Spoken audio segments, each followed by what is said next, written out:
WhatsApp ladies and gentlemen, it's me shady guy. మళ్ళీ ఇంకో movie రివ్యూతో మీ ముందుకు వచ్చేసా. Final Destination Bloodlines. So movie plot ఏంటంటే, ఒక ఫ్యామిలీలో ప్రతి ఒక్కరు లైన్గా చనిపోతూ ఉంటారు అత్యంత ఘోరంగా. వీళ్ళందరూ ఎందుకు చనిపోతున్నారో ఆ ఫ్యామిలీలో ఒక ముసలమ్మకు తెలుసు, కానీ తను కూడా చనిపోద్ది.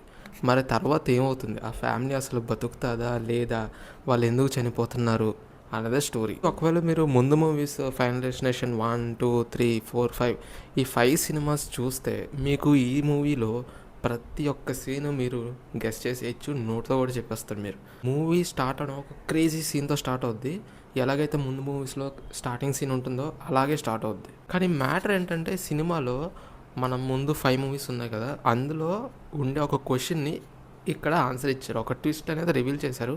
బట్ నాకు అంత సర్ప్రైజింగ్గా లేదు, ఎందుకంటే నేను ఫస్ట్ సీన్లోనే కనిపెట్టేసా. నేనైతే ఈ మూవీకి డెఫినెట్గా ఒక 3/5 ఇస్తా. ఎవరైతే ముందు మూవీస్ చూడకుండా ఫస్ట్ టైం ఈ మూవీ చూస్తున్నారో వాళ్ళకి ఎక్కువ నచ్చుతుంది. బట్ నేను ముందు మూవీస్ అన్నీ చూసేసాను కాబట్టి నాకు అంత కొత్తగా ఏమనిపించలే. మీరు ముందు 5 పార్ట్స్ చూడకపోతే డెఫినెట్గా చూడండి, ప్రతి ఒక్కటి గోల్డ్, చాలా బాగుంటుంది. బట్ ఫ్యామిలీతో మాత్రం అస్సలు చూడకండి. అంటే ఎస్